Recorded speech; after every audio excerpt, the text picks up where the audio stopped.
প্রিয় মুসলিম এবং অমুসলিম ভাই ও বোনেরা, আসসালামু আলাইকুম ওয়া রাহমাতুল্লাহি ওয়া বারাকাতুহু।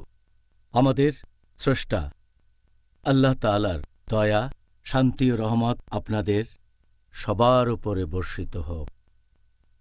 আমাদের অনুষ্ঠানে স্বাগতম। Ramzan a date with doctor Zakir. আমি আপনাদের হোস্ট ইউসুফ চেম্বার্স। আর আজকে আমাদের আলোচনার টপিক হচ্ছে সেহরি এবং ইফতার। ডক্টর জাকির, আসসালামু আলাইকুম ওয়া রাহমাতুল্লাহি ওয়া বারাকাতুহু। ওয়ালাইকুম আসসালাম রহমতুল্লাহ বারাকাতুহু। কেমন আছেন আপনি? এই তো ভালো, আলহামদুলিল্লাহ। আলহামদুলিল্লাহ। আপনাকে প্রথমে যে প্রশ্নটা করব, এটা আমিও আসলে ঠিকমতো জানি না, মানে 100% শিওর না, যে এই রমজান মাসে সেহরি এবং ইফতার এই দুইটা শব্দের অর্থ আমাদের একটু ব্যাখ্যা করে বলবেন? আলহামদুলিল্লাহ, ওয়াসসালাতু ওয়াসসালাম আলা রাসূলিল্লাহ ওয়া আলা আলিহি ওয়া সাহবিহি আজমাইন, আম্মা বাদ। আউযু বিল্লাহি মিনাশ শাইতানির রাজীম, বিসমিল্লাহির রহমানির রহিম। রব্বি ইশরাহ লি সাদরি ওয়া ইয়াসসির লি আমরি ওয়াহলুল উকদাতাম মিন লিসানি ইয়াফকাহু কাওলি। এই সাহরি শব্দটা এটা এসেছে একটা আরবি শব্দ সাহার থেকে, যার মানে রাতের বেলার শেষ অংশ, আর এটাকে বহুবচনে বলা হয় আসহার।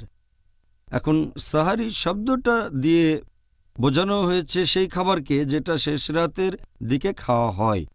আবার এই সাহারি মানে হচ্ছে শেষ রাতের খাবার গ্রহণ করা, খাবার খাওয়া। তাহলে সাহারি একটা কাজ, আবার শেষ রাতের খাবার। এরপর যদি ইফতার শব্দটা সম্পর্কে বলতে হয়, ইফতার এই শব্দটা এসেছে আরেকটা আরবি শব্দ ফাতার থেকে, যার মানে হচ্ছে ছিঁড়ে ফেলা অথবা ভেঙে ফেলা। আর ইফতার মানে হচ্ছে সেই খাবার যেটা খেয়ে রোজা ভাঙা হয়। তাহলে আরবিতে ইফতার মানে সেই খাবার যেটা দিয়ে সূর্যাস্তের পর রোজা ভাঙা হয়। আচ্ছা ডক্টর জাকির, ভোরের আগে এই খাবার খাওয়া অর্থাৎ সেহরি, এটার গুরুত্ব কি? আমাদের নবী মুহাম্মদ সাল্লাল্লাহু আলাইহি সাল্লামের কথা অনুযায়ী এটার উল্লেখ আছে সহিহ বুখারীতে, খণ্ড নম্বর 3, বুক অব ফাস্টিং, হাদিস নাম্বার 1923। আমাদের প্রিয় নবী বলেছেন যে সাহরির মধ্যে তোমরা পাবে অনেক বরকত। এটার উল্লেখ আছে সহিহ মুসলিমে, খণ্ড নম্বর 2, বুক অব ফাস্টিং, হাদিস নাম্বার 2413। এখানে মুসলিমদের রোজার সাথে আহলে কিতাব, তার মানে ইহুদি আর খ্রিস্টানদের রোজার পার্থক্যের কথা বলা হয়েছে। আর পার্থক্যটা হচ্ছে যে মুসলিমরা শেষ রাতে সাহরি খায়। এই হচ্ছে রোজা রাখার নিয়মের পার্থক্য মুসলিম আর আহলে কিতাবদের, অর্থাৎ ইহুদি আর খ্রিস্টানদের। এটার উল্লেখ আছে সিলসিলা আল সাহিহায়, খণ্ড নম্বর 3, হাদিস নম্বর 1045। আমাদের নবী মুহাম্মদ সাল্লাল্লাহু আলাইহি ওয়াসাল্লাম বলেছেন, বরকত পাওয়া যায় 3টা জিনিসের মধ্যে। 1 হচ্ছে জামাতে নামাজ পড়া, 2 হচ্ছে আত্তারিদ মানে এক ধরনের খাবার, আর 3য় হচ্ছে সাহরি শেষ রাতের খাবার। এই একই কথা আবারও আছে সিলসিলা সাহিহায়, খণ্ড নম্বর 3, হাদিস নম্বর 1291। আমাদের প্রিয় নবী বলেছেন, বরকত আছে 2টো জিনিসে, একটা হচ্ছে সাহরি, দ্বিতীয়টা হচ্ছে সঠিক পরিমাপ ওজন করার সময়। এরকম আরও সহিহ হাদিস আছে যেখানে আমাদের নবী সাল্লাল্লাহু আলাইহি ওয়াসাল্লাম সাহরির কথা বলেছেন, এতে অনেক বরকত, এটা মুসলিম উম্মার জন্য সবচেয়ে ভালো। আর একটা হাদিস আছে সহিহ আল জামি, খণ্ড নম্বর 1, হাদিস নম্বর 3683। একজন সাহাবা যখন নবীর ঘরে ঢুকলেন তখন নবী সাহরি করছিলেন, আর নবী বললেন যে সাহরির মধ্যে রয়েছে বরকত, তাই এটা বাদ দিও না। একই রকম হাদিস আছে মাসনাদ আহমদ। আমাদের নবী বলেছেন যে সাহরিতে রয়েছে বরকত, এটা বাদ দিও না, অন্ততপক্ষে 1 ঢোক পানি পান করো, কারণ আল্লাহ আর ফেরেশতাগণ রহমত পাঠান তাদের কাছে যারা সাহরি করছে। এই কথাটা আরও আছে অনেক সহিহ হাদিসে, যেমন সুনান আবু দাউদ, খণ্ড নম্বর 2, হাদিস নম্বর 2337। নবী সাহরি করার সময় এক লোক তার ঘরে আসলো, আর নবী বললেন যে সাহরি করো, এটা তোমাদের জন্য আল্লাহর রহমত, সাহরির মধ্যে রয়েছে বরকত। সাহরির আশীর্বাদ আর বরকতের কথা অনেক হাদিসে উল্লেখ করা হয়েছে, এটা একটা নিয়ামত। আর নবী সবসময় সাহরি করতে বলেছেন, কারণ মানুষজন যাতে রোজা রাখতে পারে, কারো জন্য অতিরিক্ত মনে না হয়। রোজা থাকলে সাহরি করা উচিত, তাহলে সঠিকভাবে রোজা থাকা যাবে।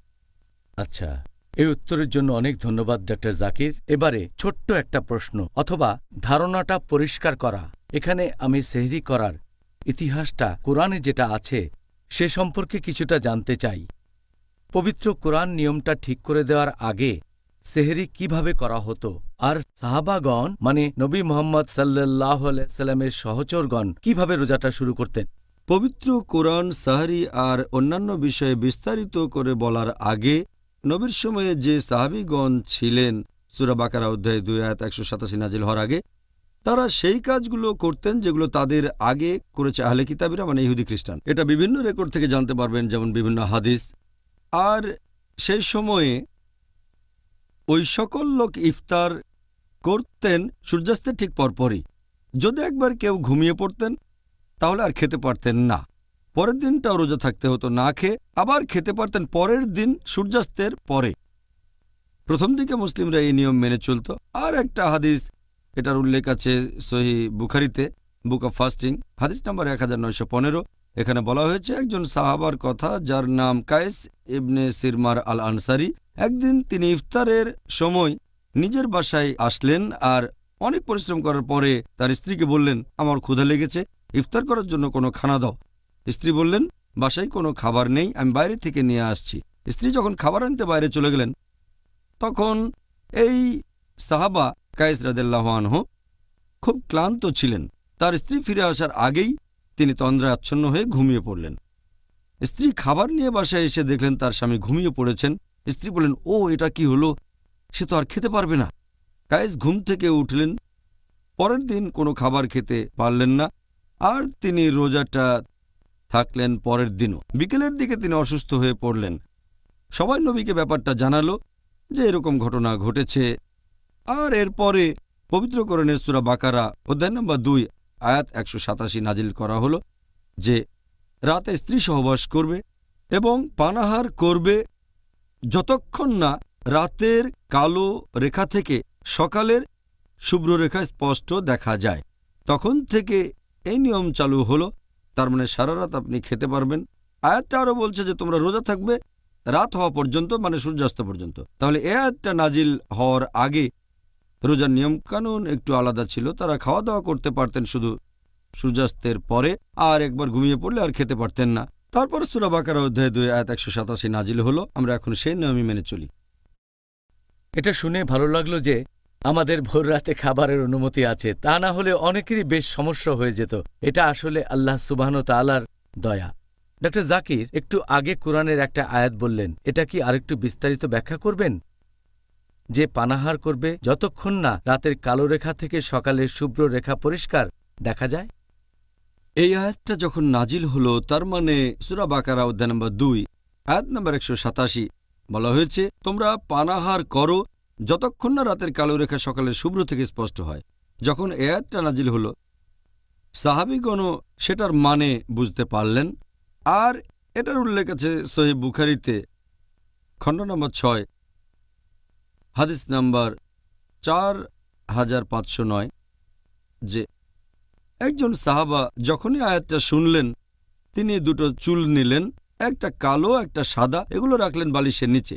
যখন সাহারির সময় উঠলেন তখন সাদা আর কালো চুল দুটো ভালো করে দেখলেন। তিনি কিছুই বুঝলেন না, তাই নবীর কাছে গিয়ে জিজ্ঞেস করলেন এর মানে কি। আরও একটা হাদিসের উল্লেখ আছে সহিহ বুখারীতে খণ্ড নম্বর 6 হাদিস নাম্বার 4510। এখানে বলা হয়েছে একজন সাহাবা তিনি দুটো সুতো নিলেন, একটা কালো সুতো আর একটা সাদা সুতো। সুতো দুটো নিজের পায়ের সাথে তিনি বেঁধে রাখলেন, তারপর খেয়ে যেতে থাকলেন যতক্ষণ না একটা আরেকটার সাথে স্পষ্ট হয়। তারপর নবীর কাছে যখন বললেন এই কথার অর্থ কি, রাতের কালো রেখা থেকে সকালের শুভ্র রেখা স্পষ্ট হওয়া, নবী তখন তাদের বুঝিয়ে বললেন এখানে যা বোঝানো হচ্ছে সেটা হচ্ছে যতক্ষণ না ভোরের শুভ্র রেখা আলাদা করতে পারছ। তার মানে রাতের কালো কেটে গিয়ে সকালের শুভ্র রেখা দেখা যাবে। তখন সবাই আয়াতটার অর্থ বুঝতে পারল। সেখানে সকাল শব্দটা পরে এসেছে। প্রথমে বলা হয়েছিল যতক্ষণ না কালো রেখা থেকে শুভ্র রেখা স্পষ্ট হয়। তারপর মাঝখানে আল্লাহ নাজিল করলেন সকালের শুভ্র রেখা। পুরো আয়াতটা নাজিল হলো, তখন সবাই বুঝতে পারল।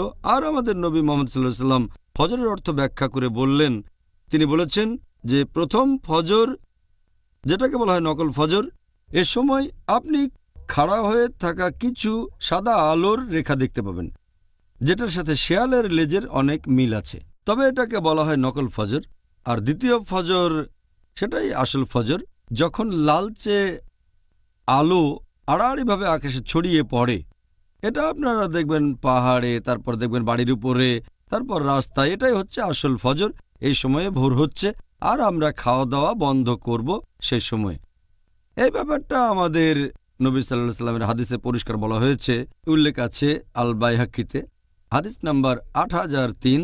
আমাদের নবী বলেছেন, প্রথম ফজর তোমাদের খাবার খেতে নিষেধ করে না, এ সময় ফজরের নামাজ আদায় করা ঠিক না। আর দ্বিতীয় ফজর মানে আসল ফজর, এ সময় থেকে পানাহার করা নিষিদ্ধ হয়ে যায়, আর এ সময় ফজরের নামাজ পড়া যাবে। তাহলে দুই টাইপের ফজরের মধ্যে প্রধান পার্থক্য এটাই। আর এই কথা আরও আছে সুনান আবু দাউদে, খণ্ড নম্বর 2, বুক অব ফাস্টিং, হাদিস নাম্বার 2348। আমাদের নবী বলেছেন, লোকজন খাওয়া দাওয়া করবে, পান করবে, আর তখন বন্ধ করবে না যখন খাড়া শুভ্র আলো দেখতে পাবে। তারা খাওয়া দাওয়া করবে যতক্ষণ না ফজরের আড়াআড়ি লালচে আলো দেখে। এটাই আসল ফজর। এই কথাটা আবারও আছে সহিহ মুসলিমে, খণ্ড নম্বর 2, বুক অব ফাস্টিং, হাদিস নম্বর 2407 ও 2408। হযরত আয়েশা রাদিয়াল্লাহু আনহা তিনি বলেছেন যে বিলাল রাদিয়াল্লাহু আনহু এর আহ্বান এবং প্রথম ফজরের সাদা রেখা যেন লোকজনকে ভুল না বোঝায়, তারা খাওয়া দাওয়া থামাবে না, তার মানে খাওয়া দাওয়া করবে। এছাড়া আরও একটা হাদিস বলছে যে হযরত বিলালের আহ্বানে তোমরা যেন ভুল না বোঝো, খাওয়া দাওয়া করো যতক্ষণ না শুনছো উম্মে মাকতুমের আজান। তাহলে এটাই হচ্ছে কোরআনের আয়াতটার আসল মানে, যে ততক্ষণ পানাহার করবেন যতক্ষণ রাতের কালো রেখা সকালের শুভ্র রেখা থেকে স্পষ্ট না হয়। উত্তরটার জন্য অনেক ধন্যবাদ। ডক্টর জাকির, আমাদের নবী মোহাম্মদ সাল্লাল্লাহু আলাইহি ওয়াসাল্লামের কোনো হাদিসে কি সেহরি করার সময় সম্পর্কে কোনো কথা বলা হয়েছে? এখন সাহরির কথা যদি বলতে হয়, এটা শেষ রাতের খাবার। এটা মাঝরাত থেকে শুরু করে ভোর হওয়ার আগে যে কোনো সময়ে খাওয়া যায়। আর পবিত্র কোরআন বলছে, আমি আগেও বলেছি, সূরা বাকারা অধ্যায় নম্বর 2, আয়াত নম্বর 187, তোমরা পানাহার করো যতক্ষণ না রাতের কালো রেখা থেকে সকালের শুভ্র রেখা স্পষ্ট হয়। তাহলে সাহারি মাঝরাত থেকে শুরু করে ভোরের আগে যে কোনো সময় খেতে পারেন। তবে নবী সাল্লাল্লাহু আলাইহি ওয়াসাল্লামের সুন্নত অনুযায়ী আমাদের উচিত যতখানি দেরিতে সম্ভব সাহারি করা, ভোর হওয়ার কিছুক্ষণ আগে। এটাই সবচেয়ে ভালো। আর অনেক হাদিসে ওই কথা বলা হয়েছে। একটা হাদিসের উল্লেখ আছে মুসান্নাফ ইবনে সাহেবা, হাদিস নাম্বার 9057। একজন লোক ইবনে আব্বাস রাদিয়াল্লাহু আনহুকে বলল যে তার যতক্ষণ পর্যন্ত মনে হয়েছে যে ভোর হয়নি সে ততক্ষণ সাহারি করেছে, যখনই মনে হয়েছে ভোর হয়ে গেছে খাওয়া থামিয়েছে। তখন ইবনে আব্বাস তাকে বললেন যে তোমার যতক্ষণ মনে হয় ততক্ষণ পর্যন্ত তুমি সাহরি করে যাও। নবী মুহাম্মদ সাল্লাল্লাহু আলাইহি ওয়াসাল্লাম বলেছেন, এটার উল্লেখ আছে সহিহ বুখারীতে, খণ্ড নম্বর 3, বুক অব ফাস্টিং, হাদিস নাম্বার 1921। যায়েদ বিন থাবিত রাদিয়াল্লাহু আনহু তিনি বলেছেন যে নবীর সাথে সাহারি করার পরে তিনি নামাজ পড়লেন। যায়েদকে জিজ্ঞেস করলেন যে সাহারি আর আজানের সময়ের মধ্যে কতখানি পার্থক্য থাকা উচিত। যায়েদ বললেন, কোরআনের 50টা আয়াত পড়তে যে সময় লাগে ততখানি সময় এটা। এছাড়াও আর একটা হাদিস আছে সহিহ বুখারীতে, খণ্ড নম্বর 3, বুক অব ফাস্টিং, হাদিস নাম্বার 1918 এবং হাদিস নাম্বার 1919। এখানে হযরত আয়েশা রাদিয়াল্লাহু আনহা তিনি বলেছেন যে নবী বলেছেন যে যখন তোমরা আজান শুনবে, যখন বিলাল রাদিয়াল্লাহু আনহুকে আজান দিতে শুনবে নামাজের জন্য, যখন তার আজান শুনবে তোমরা কেউ ভুল বুঝো না, মানে তোমরা তখনও পানাহার চালিয়ে যাও যতক্ষণ না তোমরা ইবনে উম্মে মাকতুমের আজান শুনবে, কারণ সে ভোর হওয়ার ঠিক আগে ছাড়া অন্য সময় আজান দেয় না। তার মানে ভোরের আগ পর্যন্ত খেতে পারেন, এটাই সাহরির সময়। এটা অনেক হাদিসই বলছে যতদূর সম্ভব দেরি করে সাহরি করার কথা। এটার উল্লেখ আছে সহিহ আল জামিতে, খণ্ড নম্বর 1, হাদিস নাম্বার 2835। নবী মুহাম্মদ সাল্লাল্লাহু আলাইহি সাল্লাম বলেছেন যে তোমরা তাড়াতাড়ি ইফতার করবে আর দেরি করে সেহরি করবে। এছাড়াও আরও একটা সহিহ হাদিস আছে আল বাইহাক্কিতে, হাদিস নাম্বার 8127, যে সাহাবীগণ তারা সবার আগে ইফতার করতেন আর সবার পরে সেহরি করতেন। এছাড়া আরও একটা সহিহ হাদিস আছে আল বাইহাক্কিতে, হাদিস নাম্বার 8125, নবী মুহাম্মদ সাল্লাল্লাহু আলাইহি সাল্লাম বলেছেন যে আল্লাহ আমাদের নির্দেশ দিয়েছেন যে আমরাই সবার আগে ইফতার করব এবং সবার পরে সেহরি করব, আর নামাজ পড়ার সময় আমাদের বাম হাতের উপরে ডান হাত রাখব। তাহলে এই হাদিস থেকে জানতে পারি সেহরির সময়টা মাঝরাত থেকে শুরু করে ভোরের আগ পর্যন্ত, তবে সেহরি দেরি করে করাটাই সবচেয়ে ভালো।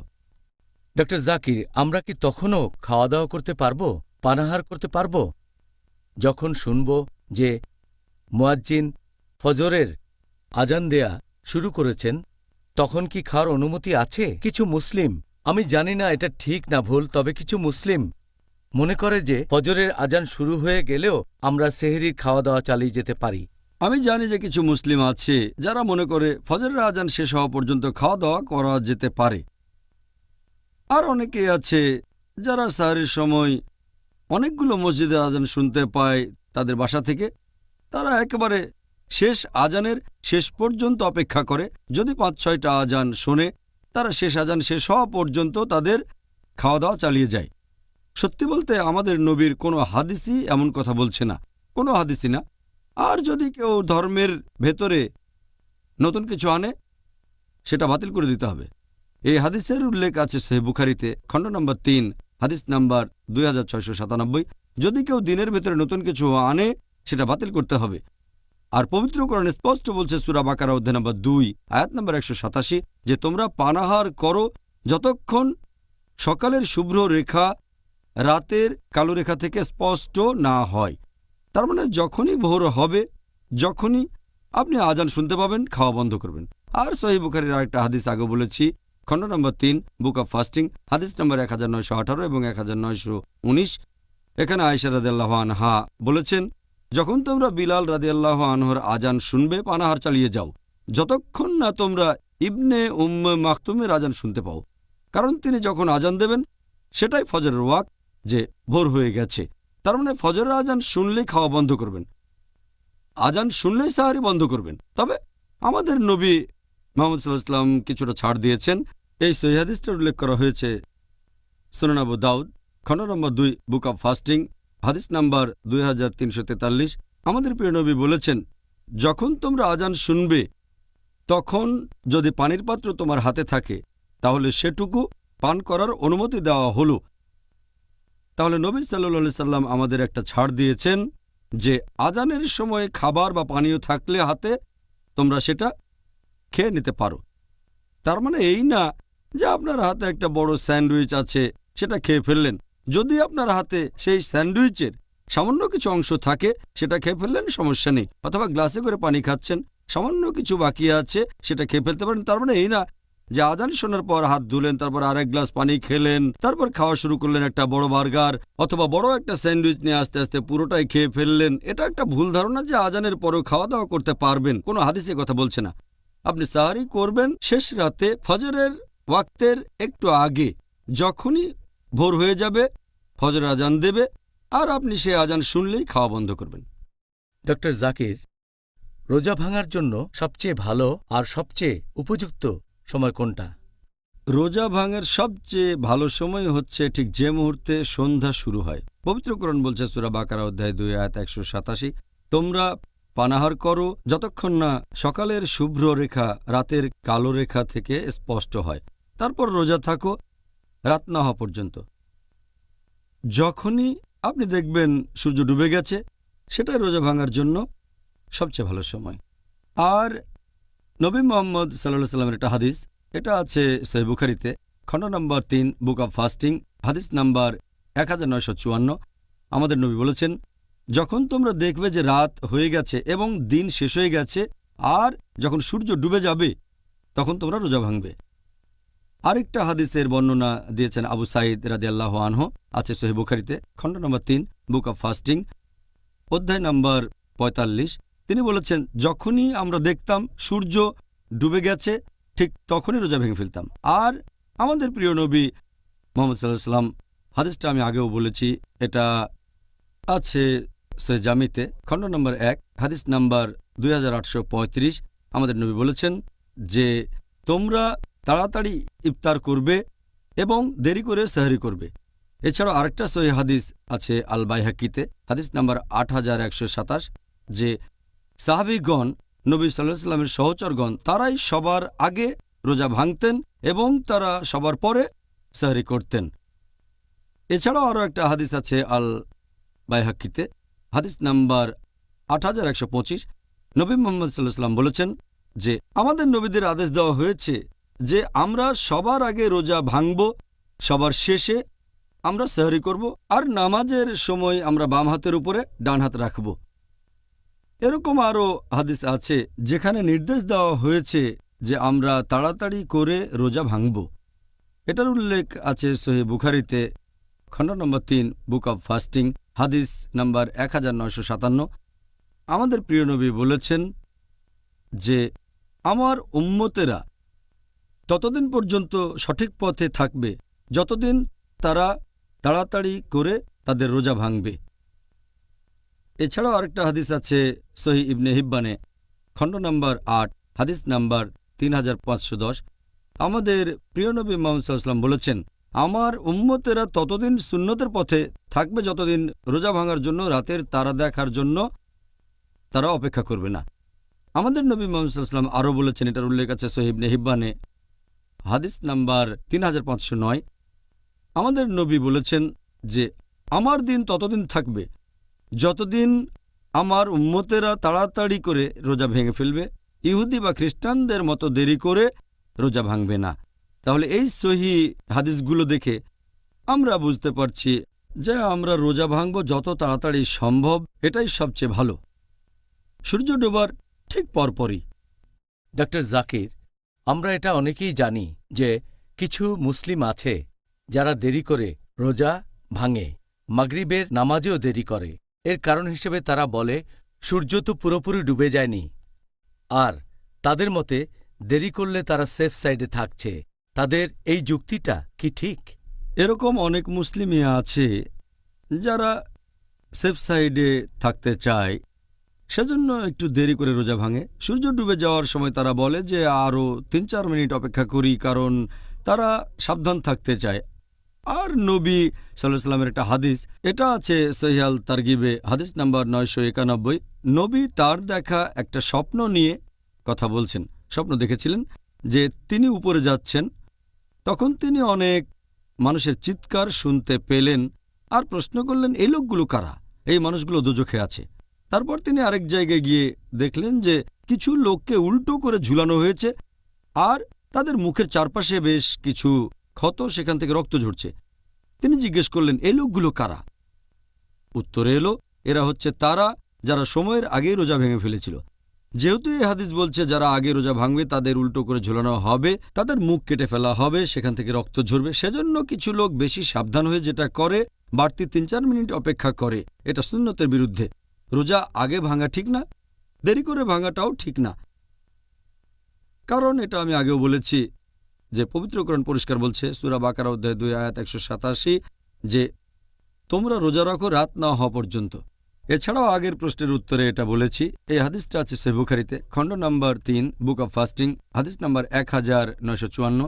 আমাদের প্রিয় নবী মুহাম্মদ সাল্লাল্লাহু আলাইহি ওয়াসাল্লাম বলেছেন যে যখন একদিকে রাত নেমে আসে আরেকদিকে দিন শেষ হয়ে যায়, যখন সূর্য ডুবে যায়, তখন তোমরা রোজা ভাঙবে।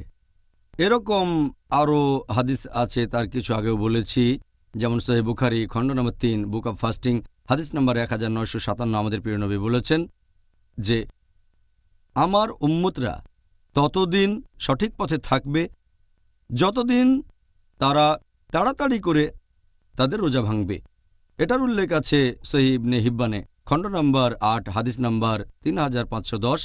আমাদের নবী মুহাম্মদ সাল্লাল্লাহু আলাইহি ওয়াসাল্লাম বলেছেন যে আমার উম্মতেরা ততদিন সুন্নতের পথে থাকবে যতদিন তারা রোজা ভাঙার জন্য রাতের তারার অপেক্ষায় থাকবে না। এছাড়াও আরেকটা হাদিস আছে সহিহ ইবনে হিব্বানে, খণ্ড নম্বর 8, হাদিস নাম্বার 3509। আমাদের নবী মুহাম্মদ সাল্লাল্লাহু আলাইহি ওয়াসাল্লাম বলেছেন যে আমার দিন ততদিন থাকবে যতদিন আমার উম্মতেরা তাড়াতাড়ি করে ইফতার করবে। রোজা ভাঙার সময় ইহুদি খ্রিস্টানদের মতো দেরি করবে না। তাহলে এরকম অনেক হাদিস আমাদের বলছে যে তাড়াতাড়ি করে ইফতার বা রোজা ভাঙা উচিত। তবে সময়টা শুরু হবে যখন সূর্য ডুবে যাবে। আমরা সূর্য ডোবার আগে রোজা ভাঙতে পারবো না। যখনই নিশ্চিত হবেন যে সূর্য ডুবে যাচ্ছে, আপনি নিজেই দেখলেন, অথবা এখনকার দিনে ঘড়ি আছে, আপনি ঘড়ি দেখে সহজেই সময় বলতে পারবেন। তাই বাড়তি 5টা মিনিট অপেক্ষা করার কোনো প্রয়োজন নেই। এত সাবধান হতে হবে না। যদি এতটা করেন, আমাদের নবী বলেছেন, তাহলে উম্মতেরা সুন্নতের পথে থাকবে না। তাই আমরা সঠিক পথে থাকব। যখন সূর্য ডুবে যাবে আমরা ঠিক তখনই রোজা ভেঙে ফেলব। এটা তো একেবারেই পরিষ্কার, উত্তরটা একেবারে পরিষ্কার। আলহামদুলিল্লাহ, ইসলাম ধর্মের অনেক কিছুর মতো একেবারে ডক্টর জাকির, এখন আমাদের নবী মোহাম্মদ সাল্লাল্লাহু আলাইহি সাল্লাম রোজা ভাঙার সময় সাধারণত কি খেতেন? এই হাদিসটা আছে সুনান আবু দাউদ, খণ্ড নম্বর 2, বুক অব ফাস্টিং, হাদিস নাম্বার 2349। বলা হয়েছে যে নবী মুহাম্মদ সাল্লাল্লাহু আলাইহি সাল্লাম যখন রোজা ভাঙতেন তখন তিনি খেতেন টাটকা খেজুর, তাজা টাটকা খেজুর। আর যদি টাটকা খেজুর না পেতেন তখন শুকনো খেজুর খেতেন। আর যখন সেটাও না পেতেন তখন তিনি খেতেন পানি। সবচেয়ে ভালো হয় যদি টাটকা খেজুর খান, এটা নবীর সুন্নত। যদি টাটকা খেজুর না পান তাহলে শুকনো খেজুর খান। যদি শুকনো খেজুরও না পান তাহলে পানি খান। যদি পানিও না পান তাহলে যে কোনো খাবার দিয়ে রোজা ভেঙে ফেলেন। যদি কোনো খাবারও না পান, হয়তো আপনি ভ্রমণে আছেন, তখন অন্তত নিয়ত করে রোজা ভাঙেন। মনে মনে নিয়ত করেন যে এখন রোজা ভাঙলাম, তারপর যখন খাবার পাবেন সেটা আপনি খেয়ে নেবেন। সুবহানাল্লাহ, আশা করি এখনকার দিনে আমরা এই অবস্থায় পড়ব না। অবশ্য কে বলতে পারে? ডক্টর জাকির, আমরা রোজা ভাঙার সময় কোন দোয়াটা পড়া সবচেয়ে ভালো? মানে কোনো দোয়া বা ঘোষণা বা প্রার্থনা, রোজা ভাঙার সময় কি এমন কোনো দোয়া পড়তে পারি? মুসলিমরা অনেক রকম দোয়া পড়ে ইফতারের সময়, মুখে খাবার দেওয়ার আগে। আর রোজা ভাঙার জন্য যেসব দোয়াগুলো আছে তাদের বেশিরভাগই হচ্ছে জয়ীফ অথবা বাতিল অথবা মধু। আসল দোয়াটা যেটা দিয়ে রোজা ভাঙবেন সেটা আছে সুনান আবু দাউদে, খণ্ড নম্বর 2, বুক অব ফাস্টিং, হাদিস নাম্বার 2350। এখানে আমাদের নবী বলেছেন দোয়াটা হচ্ছে জাহাবা জামা ওয়াবতাল্লাতি উরুকু ওয়াবসাবাতাল আজর ইনশাআল্লাহ, যার মানে হচ্ছে আমার পিপাসা মিটে গেছে, আমার ধমনী আর্দ্র হয়েছে, আর পুরস্কারটা আমি অবশ্যই পাব যদি আল্লাহ চান। এখন এই দোয়াটা অনেকে পড়ে ইফতারের সময় খাবার মুখে দেওয়ার আগে। রোজা ভাঙার আগে এই দোয়া পড়ার তো কোনো মানেই হয় না। এই দোয়া আমরা পড়ব ইফতার বা রোজা ভাঙার পরে। রোজা ভাঙার সময় খাবার মুখে দেওয়ার আগে আপনি বলবেন বিসমিল্লাহ। আমাদের নবী মুহাম্মদ সাল্লাল্লাহু আলাইহি ওয়াসাল্লাম ঠিক এটাই করতেন। তারপর তিনি খেজুর আর পানি খেতেন, অথবা অন্য কোনো খাবার তার সাথে তিনি পানিও খেতেন। দোয়া পড়বেন তারপরে। জাহাবা জামা ওয়াবতাল্লাতি উরুকু ওয়াবসাবাতাল আজর ইনশাআল্লাহ, যার মানে আমার পিপাসা মিটে গেছে। আপনি পানি খাওয়ার পরেই তো আপনার পিপাসা মিটবে। তাহলে রোজার আগে এই দোয়া পড়ছেন কেন? যখন আপনি রোজা ভাঙবেন, যখন খেজুর খাবেন, ফল খাবেন, অন্যান্য খাবার খাবেন, তারপর যখন পানি খাবেন তখন বলতে পারেন আমার পিপাসা মিটে গেছে, আমার ধমনী আর্দ্র হয়েছে, এবং পুরস্কারটা অবশ্যই পাবো ইনশাআল্লাহ। আর নবী সাল্লাল্লাহু আলাইহি সাল্লামের অনেক হাদিসে কথা বলা হয়েছে। তাহলে দোয়ার কথা যদি বলেন রোজা ভাঙার ঠিক আগ মুহূর্তে বলেন বিসমিল্লাহ, আর ইফতারের পর যখন পিপাসা মিটে যাবে তখন এই দোয়া পড়বেন। তবে আরও কিছু হাদিস উল্লেখ আছে ইবনে মাজাহ, খণ্ড নম্বর 3, হাদিস নাম্বার 1752। আমাদের নবী বলেছেন যে 3 ধরনের লোকের দোয়া কখনোই ফিরিয়ে দেওয়া হয় না, সবসময় কবুল করা হবে। এই 3 টাইপের প্রথম জন হচ্ছে একজন ভালো শাসক আর ভালো ইমাম। দ্বিতীয় জন হচ্ছে যে লোক রোজা থাকা অবস্থায় দোয়া করে, এবং একজন নিপীড়িতের দোয়া। এই কথা আবারও আছে ইবনে মাজাহ, খণ্ড নম্বর 3, হাদিস নাম্বার 1753। যে ব্যক্তি রোজা রাখে তার দোয়া কবুল করা হয় সে যখন ইফতার করে। রোজা ভাঙার আগে যে কোনো দোয়া পড়তে পারেন, আল্লাহ সুবহানাহু ওয়া তাআলার কাছে প্রার্থনা করতে পারেন নিজের ভাষায় বা আরবিতে। রব্বানা আতিনা ফিদ দুনিয়া হাসানাতাও ওয়া ফিল আখিরাতি হাসানাতাও ওয়া কিনা আযাবান নার। আপনি এ সময় আল্লাহর কাছে দোয়া চাইতে পারেন, ক্ষমা প্রার্থনা করতে পারেন। আপনি যা কিছু চান সেজন্য প্রার্থনা করেন রোজা ভাঙার আগে আল্লাহর কাছে। আপনাকে অনেক ধন্যবাদ ডক্টর জাকির। আমরা এখন এটা জানলাম। আশা করি মুসলিম ভাই বোনেরা এখন থেকে আরও সঠিকভাবে রোজা রাখবেন ইনশাআল্লাহ। ইনশাআল্লাহ। ডক্টর জাকির, আমরা সেহরি ও ইফতার প্রসঙ্গে দর্শকদের কাছ থেকে অনেক প্রশ্ন পেয়েছি। এখন আমরা সেই প্রশ্নগুলোর উত্তর জানতে চাই। আশা করি আপনিও সেগুলোর উত্তর দিতে আগ্রহী। ইনশাআল্লাহ। প্রথম প্রশ্ন দর্শকদের মধ্য থেকে, তিনি লিখেছেন দোয়া সম্পর্কে। উনি জানতে চান, রোজা রাখার শুরুতে অনেকে বিভিন্ন রকম দোয়া পাঠ করে। সেহরির সময়কার দোয়া, এর মধ্যে সবচেয়ে খাঁটি কোনটা? সাহরির সময়ে কোনো দোয়ার ব্যাপারে এমন কোনো সহিহ হাদিসের কথা আমি জানি না যেটা বলছে যে নবী সাহরির সময় দোয়া পড়েছেন, অথবা সাহাবিগণের কেউ কোনো দোয়ার কথা বলেছেন, এমনটা আমি জানি না। সত্যি বলতে নবী যেটা বলে গেছেন এটার উল্লেখ আছে সহিহ আল তিরমিজিতে, বুক অব ফাস্টিং, হাদিস নাম্বার 730। আমাদের প্রিয় নবী বলেছেন, যদি কেউ ভোর হওয়ার আগে রোজা থাকার নিয়তটা না করে তাহলে তার রোজা হবে না। নবী আরও বলেছেন, এটা আছে সুনান আল নিসাইতে, বুক অব ফাস্টিং, হাদিস নাম্বার 2331। আমাদের প্রিয় নবী মুহাম্মদ সাল্লাল্লাহু আলাইহি ওয়াসাল্লাম বলেছেন, সেই লোকের রোজা হবে না যে আগের রাতে রোজা রাখার নিয়ত করেনি। তাহলে রোজা রাখতে গেলে নিয়ত করাটা এটা আবশ্যিক। এই নিয়ত করতে হবে ভোর হওয়ার আগে, অথবা অন্য একটা হাদিস বলছে আগের রাতে। তার মানে ভোর হওয়ার আগে যে কোনো সময় নিয়ত করতে পারেন। তখন নিয়ত করবেন, সেটা শব্দ করে বলতে হবে না আপনাকে, এটার প্রয়োজন নেই। নিয়ত করবেন মনে। আপনি মনে মনে নিয়ত করে রোজা রাখবেন, সেটা যথেষ্ট। যখন নামাজ পড়বেন প্রথমে নিয়ত করে তারপর নামাজ পড়বেন। নিয়ত শব্দ করে বলার দরকার নেই। একইভাবে আপনাকে বলতে হবে না যে রোজা রাখার নিয়ত করলাম। তবে অনেক মুসলিম আছে যারা আরবিতে কিছু দোয়া বানিয়েছে, অথবা অন্য কোনো ভাষাতে, যে আমি রোজার থাকবো আগামীকাল ইত্যাদি ইত্যাদি। এগুলো কোনো সহিহ হাদিসে আপনারা পাবেন না। আমাদের নবীও এ ধরনের কিছু বলে যাননি, সাহাবীগণও বলেননি। তাই মনে মনে নিয়ত করেন, সেটা যথেষ্ট। সাহরির জন্য কোনো নির্দিষ্ট দোয়া নেই। ঠিক আছে, ধন্যবাদ। আমরা অনেক কিছু জানলাম। আশা করি যিনি প্রশ্ন করেছেন তিনিও এতে উপকৃত হবেন।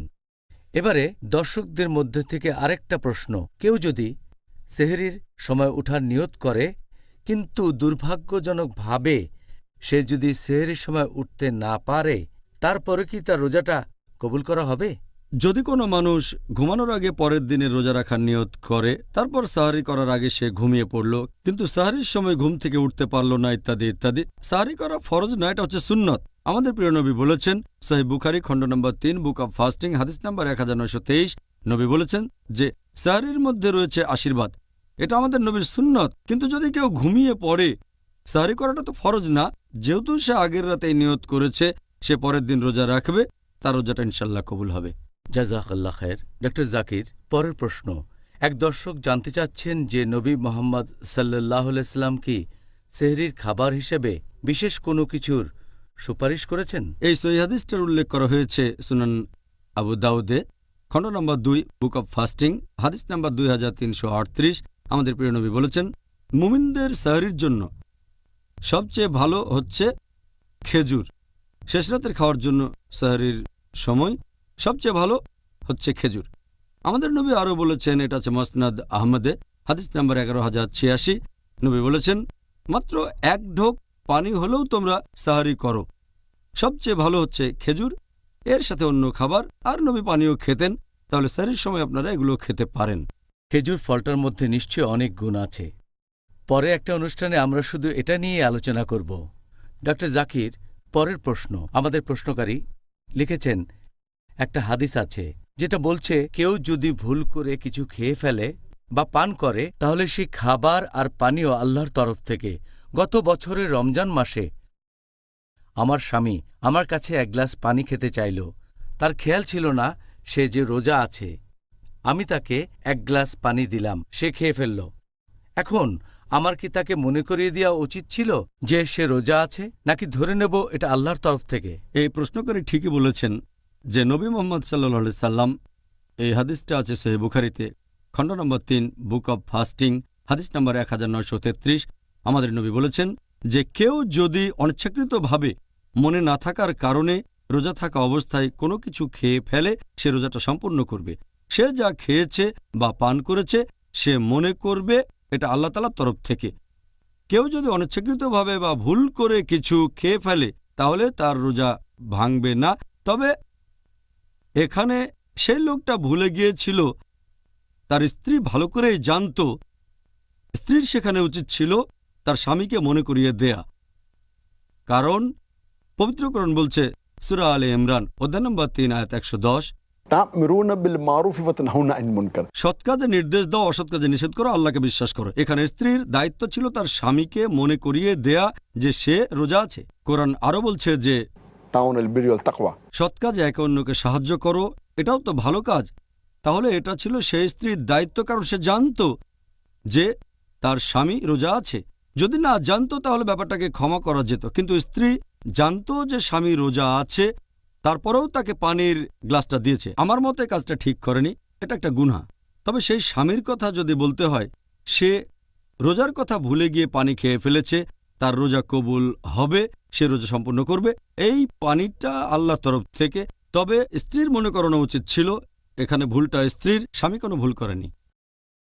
খুব সুন্দর উত্তর দিয়েছেন ডক্টর জাকির।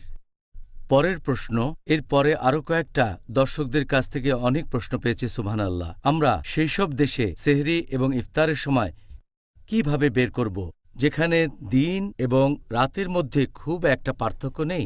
যদি সেরকম দেশ বা শহরের কথা বলেন যেখানে দিন অনেক লম্বা হয় অথবা ছোট, কিংবা রাত ছোট হয় অথবা অনেক বড়, সেখানে যদি দিন রাতের মধ্যেকার পার্থক্য স্পষ্ট হয়, যদি সূর্যাস্ত আর সূর্যোদয়ের সময়টা আলাদা করা যায়, সেসব দেশে রোজা রাখার নিয়মটা অন্য সবার মতোই, ভোরবেলা থেকে সূর্যাস্ত পর্যন্ত।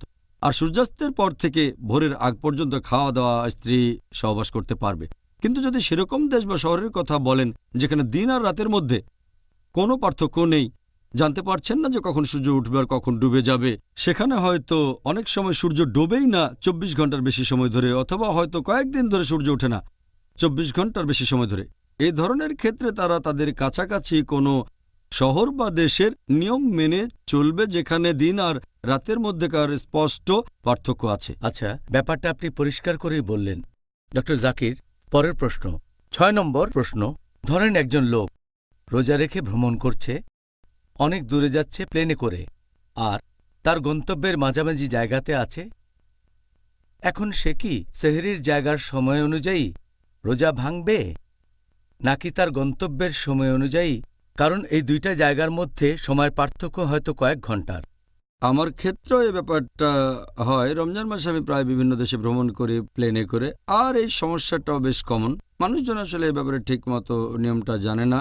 অনেকে বলে যেখানে সাহরি করেছি সেখানকার সময় অনুযায়ী রোজা ভাঙবো, অনেকে বলে গন্তব্যের সময় অনুযায়ী। এটা নিয়ে ভ্রমণকারীদের মধ্যে প্রায় দ্বিধাদ্বন্দ্ব তৈরি হয়। তবে সঠিক নিয়মটা হচ্ছে, আর আল্লাহ পবিত্রকরণে বলেছেন সূরা বাকারা অধ্যায় 2 আয়াত 187 যে রোজা রাখো রাত না হওয়া পর্যন্ত। আমাদের প্রিয় নবী বলেছেন সহিহ বুখারী খণ্ড নম্বর 3 বুক অব ফাস্টিং হাদিস নাম্বার 1954 যে যতক্ষণ সূর্যাস্ত না হয়। তাহলে কেউ যখন প্লেনে ভ্রমণ করেন, এটা খুবই সোজা, তাকে শুধু পাশের জানালাটা খুলে সূর্য দেখতে হবে। যখনই সূর্যাস্ত যাবে রোজা ভেঙে ফেলবে। যাত্রা শুরু করার জায়গা অথবা গন্তব্যের সময় নিয়ে ভাবতে হবে না, তাকে দেখতে হবে সে কোথায় আছে। যেখানে আছে সে জায়গায় যখন সূর্য অস্ত যাবে, ডুবে যাবে, পুরোপুরি ডুবে যাবে, তখন রোজা ভেঙে ফেলবে। সাহরির ক্ষেত্রে একই কথা। যখন সে দেখবে খাড়া লম্বা সাদা রেখা, তখনও ভোর হয়নি। ভোর হবে তখন যখন দেখবে আড়াআড়ি লালচে রেখা, সেটা যখন দেখবে সাহরির সময় শেষ, খাওয়া বন্ধ করবে। তাহলে আপনি প্লেনে থাকলেও ব্যাপারটা খুবই সোজা, কাউকে জিজ্ঞেসও করতে হবে না। জানালা খুলে বাইরে দেখেন, যদি উল্টো দিকে থাকেন অন্য পাশে চলে যান, সূর্য দেখলে আপনি বুঝতে পারবেন সাহরির সময় শেষ বা ইফতারের সময় হয়েছে। আপনি খুব সহজ করে বললেন, সোজা। মনে হচ্ছিল এটা খুব খুব সোজা। জটিল। আসলে ব্যাপারটা তাহলে খুবই সোজা। আলহামদুলিল্লাহ। আর সেটাই তো এই অনুষ্ঠানের উদ্দেশ্য, তাই না? আলহামদুলিল্লাহ। এবারের প্রশ্ন 7। যদি কেউ তার রোজা ভাঙে সূর্যাস্তের পর কোনো একটা জায়গায়, তারপরেই সে একটা প্লেনে উঠল, উপরে উঠে সূর্য দেখতে পেল, সে কি খাওয়া দাওয়া বন্ধ করবে? তার রোজা কি কবুল হবে, নাকি সেটা আবার রাখতে হবে? ভ্রমণ করলে এমন পরিস্থিতি হতে পারে যে সে প্লেনে উঠল, সূর্য ডুবে গেল আর ইফতারের সময় হয়ে গেল, সে তখন ইফতার করলো। তার একটু পরে প্লেনটা ছাড়লো, ইফতারের 2 মিনিট পরে, ধরেন সূর্য ডুবেছে সন্ধ্যে 6টায়, আর 6টা বেজে 2 মিনিটে ঠিক 2 মিনিট পরে প্লেনটা ছেড়ে দিল। প্লেন ওড়া শুরু করলে অনেক উপরে উঠে যায়, তখন আবার সূর্য দেখা যেতে পারে। এমন সময় কি খাওয়া বন্ধ করে দেবে সে? সেই লোকটা তার রোজাটা সম্পূর্ণ করেছে, তারপর ইফতার করেছে, রোজা সম্পূর্ণ হবে, খাওয়া বন্ধ করবে না, সেদিনের রোজা রাখা শেষ, সে রোজা কমপ্লিট করেছে, তারপর ইফতার করেছে। এখন অনেক উপরে সূর্য দেখলেও খাওয়া বন্ধ করতে হবে না, সেই দিনের রোজা রাখা শেষ। তবে যদি এমন হয়, কেউ যদি রওনা হয় 2 মিনিট আগে, 5:58 6টার 2 মিনিট আগে, ইফতারের 2 মিনিট আগে, রোজা ভাঙার আগে, তখন রওনা দিল, তারপর সূর্য দেখল আরো 5-10 মিনিট, তখন রোজা ভাঙবে না। সে হয়তো ভাবতে পারে 2 মিনিট আগে রওনা দিয়েছি, 6টা বেজে গেছে, সময়টা হয়ে গেছে, এখন রোজা ভেঙে ফেলি, কিন্তু সূর্য দেখতে পাচ্ছে, সেজন্য রোজা কন্টিনিউ করতে হবে। তারপর যখন সূর্য ডুবে যাবে, হতে পারে 5, 10 বা 15 মিনিট পরে, তখন সে রোজা ভেঙে ফেলবে। একইভাবে হয়তো প্লেনে করে ভ্রমণ করছেন, পাইলট প্লেন চালাচ্ছে, সূর্য দেখা যাচ্ছে, পাইলট প্লেনটা তখন নিচে নামিয়ে আনবে না যাতে তাড়াতাড়ি ইফতার করতে পারে, ভাঙতে পারে।